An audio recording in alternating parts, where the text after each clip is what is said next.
Post-საარჩევნო ცვლილებები პოლიტიკურ ძალებში კოალიცია ძლიერი საქართველო პრაქტიკულად დაშლილია. თავისუფლების მოედნის ერთ-ერთი ლიდერი ლევან ცუცქირიძე ადასტურებს, რომ კოალიციაში შემავალი მისი მოძრაობა ახლა დამოუკიდებლად საქმიანობს. მამუკა ხაზარაძის ლეულო თავისუფლების მოედანი ალეკო ელისაშვილის პოლიტიკური ძალა და ანა დოლიძის პარტია.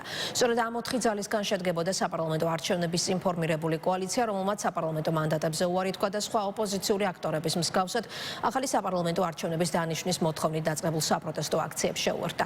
ახლა კოალიციაში შემავალი პოლიტიკური ძალების ლიდერები განმარტავენ, რომ ცალ-ცალკე საქმიანობის მიუხედავად ურთიერთობა და თანამშრომლობა გრძელდება, კოალიციურ ფორმატს კი ახალი არჩევნების დანიშვნის შემთხვევაში აღადგენენ.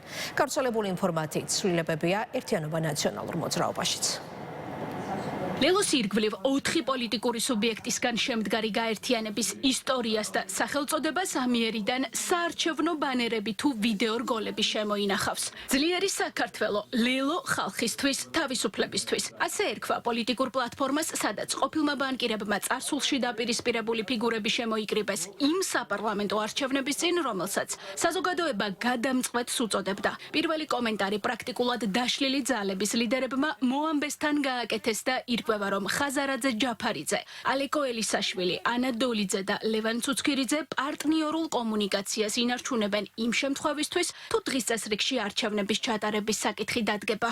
თუ იქნება არჩევნებზე ლაპარაკი და იქნება კოალიციებზე საუბარი, რა თქმა უნდა, ჩვენ გვექნება კონსულტაციები ჩვენ პარტნიორებთან და ყველასთან დაკავშირებით. მანამდე, რა თქმა უნდა, თავისუფლების მოედანი ვითარდება როგორც დამოუკიდებელი პოლიტიკური პარტია. ჩვენ 4-ვე სუბიექტი ისევე ურთიერთობაში ვართ, როგორც ვიყავთ არჩევნებამდე, რა თქმა უნდა, ჩვენ ვართ პარტნიორები და ვაგრძელებთ პარტნიორულ ურთიერთობას. როგორც კი ახალი არჩევნები ჩაინიშნება, ჩვენ რა თქმა უნდა ვიძრუნებთ, რომ ყველანი ვიყოთ ერთი კოალიციის ქვეშ. ჩვენ არ ვარ ყოფილად ერთი პარტია ყველანი, ჩვენ ვიყავით კოალიცია, ვრჩებით კოალიციად. ძლიერი საქართველო არ არის ერთადერთი გაერთიანება, რომელიც წინა საარჩევნოდ კოალიციური მმართველობის უპირატესობაზე აკეთებდა აქცენტს, თუმცა არჩევნებიდან 4 თვის თავზე საარჩევნოდ შექმნილი კოალიცია ვერ შეინარჩუნა. არჩევნებისთვის ნაციონალური მოძრაობის ქოლგის ქვეშ შექმნილ კავშირს, რამდენად პარადოქსულადაც არ უნდა ჟღერდეს, გამოიყო სტრატეგია აღმაშენებელი, რომლის ლიდერი გიორგი ვაშაძე კოლეგებს დიდი გაერთიანების შექმნის აუცილებლობაში დღემდე არწმუნებს. ამ ფონზე კიდევ უფრო დამაბნეველი 2 დღის წინ ანტისამთავრობო აქციაზე ოპოზიციის ავანგარდში მყოფი მეხუთე პრეზიდენტის განცხადება. რა დროსაც სალომე ზურაბიშვილმა მტკიცებით ფორმაში თქვა, რომ ახალი არჩევნები ჩატარდება და ახლა მოსამზადებელ ეტაპზე უნდა გადავიდნენ. რამდენად თანმიმდევრულია ამ ფონზე პოლიტიკოსების ქცევა. დამოუკიდებლად გაძლიერების გზაზე დამდგარ კიდევ ერთ პარტიაში ასეთი პასუხი აქვთ.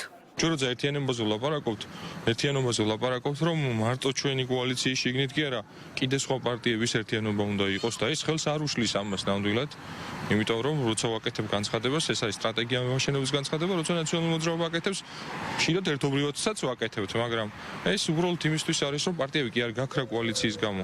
პირიქით პარტიები უნდა გაძლიერდეს, რა თქმა უნდა და ჯამში გვექნება ძალა. ძლიერი საქართველოსა და ერთიანობა ნაციონალური მოძრაობისგან განსხვავებით პირველ ადგილზე გასულ ოპოზიციურ კავშირში, რომელიც გვარამია მელია გირჩი დროას ლიდერობით დაფუძნდა, ერთობას ამ დრომდე ინარჩუნებენ. ბარიერ გადალახულმა კიდევ ერთმა პარტიამ, გახარია საქართველოსთვის კი სხვა პარტიებთან გაერთიანებაზე თავიდანვე უარი თქვა. მიუხედავად იმისა, რომ ეს პარტია მონაწილეობს ოპოზიციის კონსულტაციებსა და დახურული ფორმატის პოლიტიკურ შეხვედრებში, მას სხვა 3 პარტიისგან განსხვავებით პარლამენტში მანდატები შენარჩუნებული აქვს. შეძლებენ თუ არა ბარიერ გადალახული ძალები ერთმანეთთან კონსულტაციების გაგრძელებას კვლავ იმ პირობებში, როდესაც ზოგიერთი მოკავშირის გზები გაიყო. ოპოზიციაში პრობლემას ვერ ხედავენ და ამბობენ, რომ ბოლო 4 თვის განმავლობაში მათივე დღის წესრიგში დამდგარი საკითხები კვლავ ზეპარტიულია და კონსულტაციებს გააგრძელებენ.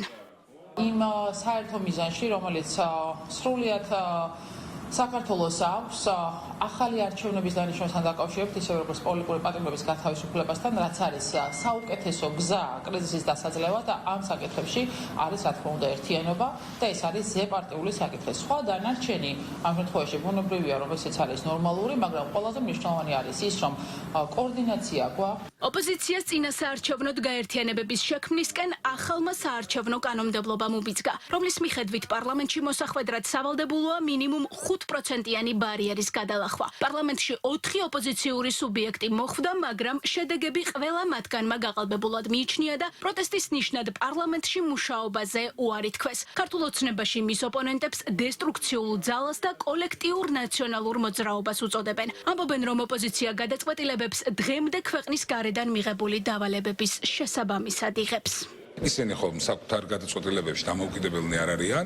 ერთი მხრივ დაშლილ მდგომარეობაში აბსოლუტურად ვერანაირი წარმატება ვერ მიაღწიეს ამ ძალებმა. არ ვიცი, შეიძლება ცდილობა კონდეთ გაერთიანების იმ იმედით, რომ რაიმე ფორმით რაღაც წარმატებას მიაღწევენ, თუმცა მათი საზოგადოებრივი რეიტინგი, ნდობა საზოგადოების მხრიდან არის ნულს ქვემოთ. ამ ადამიანებს საერთო არაფერი აღარ აქვთ, მათ შორის საკუთარ მცირერიცხოვან მხარდამჭერებთანაც კი.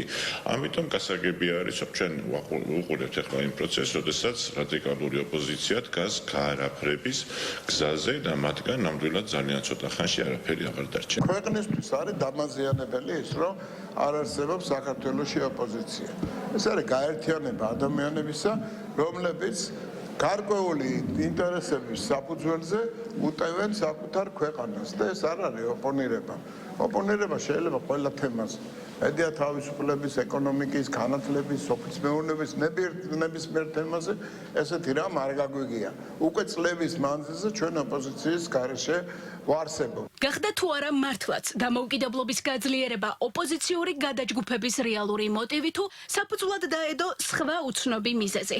ამას დრო აჩვენებს, თუმცა ფაქტია, რომ დროთა განმავლობაში პარტიების პოლიტიკურ დაფაზე იცვლება არა მხოლოდ ფიგურები, არამედ პოზიციებიც.